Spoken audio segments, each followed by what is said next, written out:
Miami surprised us in so many ways. It's a huge, diverse, yet welcoming city. From high-rise apartments to chickens on the sidewalks, cruise ships and mansions to street art and beach goers. There's a little bit of something for everyone in Miami and Miami Beach. We are Ron and Bev, and we hope you will follow us on our journeys.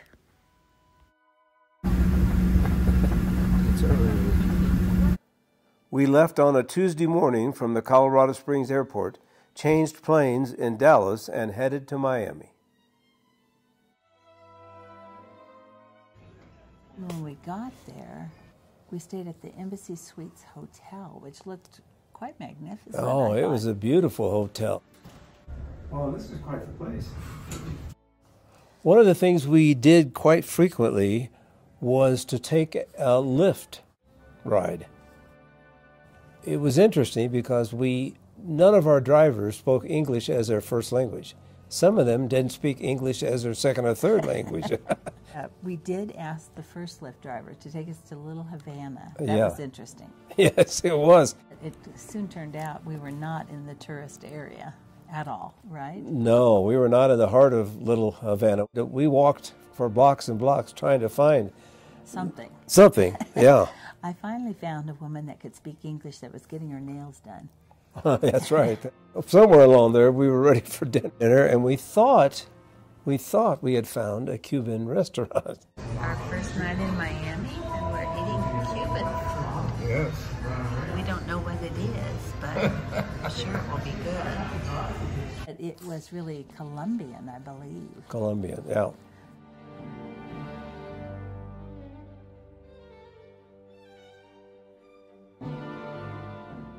And then we had a full day in Miami the next day. So we did a lot of things that day in downtown Miami. We went to this place called Bayside. A lot of shops, a lot of touring, boats, boat rides, bus rides. A very touristy area, but kind of interesting, I thought. Very interesting. We caught a double-decker bus that was going to give us a tour of all of Miami, Miami Beach, a lot of the highlights, including Little Havana. Right. And we went over to Miami Beach. What would you say, across the causeway? Yeah, I think so. Causeway, that's probably what it was.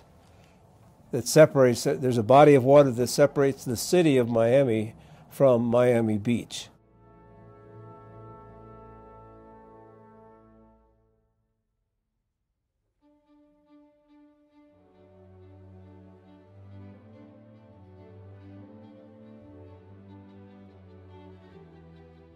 The bus was a hop-on, hop-off bus, which was great because you could stop at locations like South Beach, get off, look around, get back on the next bus that came by.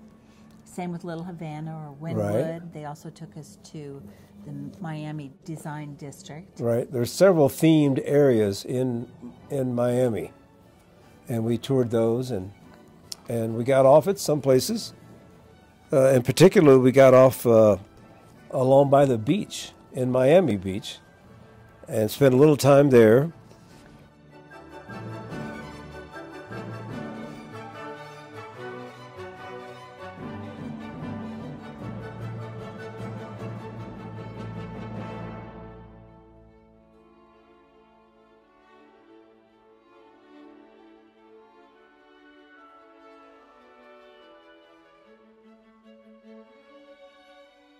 Oh, the Art Deco buildings, they were beautiful, and they've, in recent years, have refurbished many of them, and they're in the process of refurbishing or rebuilding more. In 1972, when I was there one time for a convention, they were just old buildings. Yeah, I was at that same convention, and they've come a long way since 1972.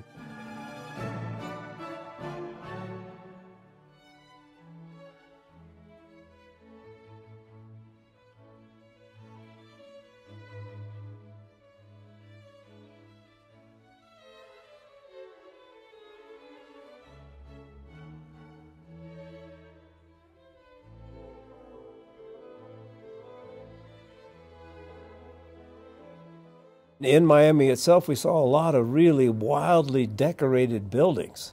One of the buildings that really stood out to me was a print company in downtown in the, what was the district again? Miami Design District. Miami Design District. But it was so cool because it was, the outside of it was covered with print, like newspaper print or print of various kinds. Very interesting. And the Wynwood District had a lot of street art. Yeah. I think the fellow that developed it was encouraging street art in that area. It was. And then, of course, in downtown itself, there are a lot of big, tall skyscrapers, big buildings that we craned our necks to see.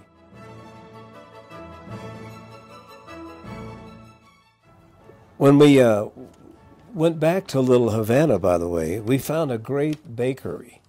It's been there, many years, and quickly became one of my favorite places. But they had good food, I'll just say that. And good pastries. Ooh, we ate lunch there, and I had to try Cuban coffee. I probably will only try it one time, but it came in a small cup, and when I tasted it, it was thick and very sweet and very... I wouldn't want much of it, let's put it that way.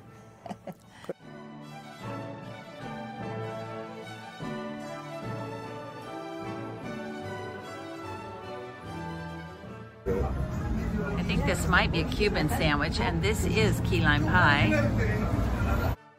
For all my coffee-loving friends, this is Cuban coffee. I can't imagine how strong this is going to be.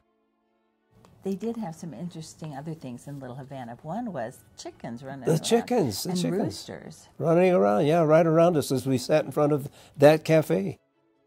You know, one of the highlights for me, frankly, going to Little Havana, besides the coffee shop, was the memorial to Cuban freedom fighters. And they've really gone out of their way to acknowledge those who fought against Castro and his regime. They lost. But there's a wonderful memorial to those folks, some of whom died, some of whom made it and came back to the United States. But it's a very touching memorial. Yeah.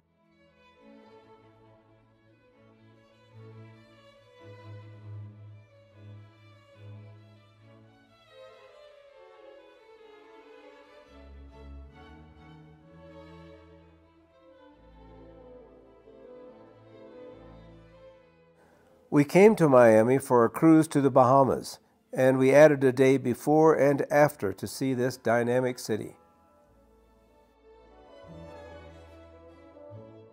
The day after the cruise, we came back to Bayside and caught a small tour cruise of the area there around Miami. Miami Bay, I assume. And it was very interesting. It was about an hour and a half, and the guide pointed out all kinds of homes of the rich and famous. Lots of homes. Yeah. We saw some beautiful yachts. We saw all the cruise ships. All the cruise ships that were in, we saw where that was all. And a lot of celebrities. I think I remember some of the names. People that owned homes were Jennifer Lopez. J-Lo, yes. Pitbull. Yeah. Mark Anthony, Ricky Martin. Right. And others, many others. She was a great tour guide, by the way. She did everything in English and in Spanish. Right. And if the person who owned the house was somehow a singer or something, she would play their music. That's right, that's right.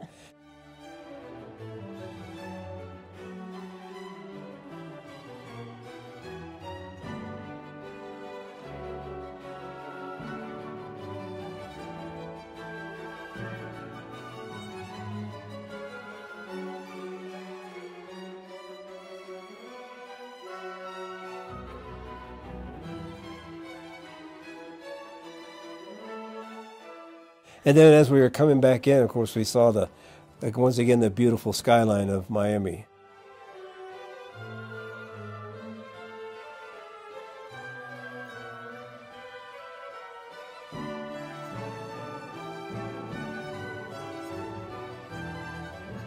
It was a very interesting city.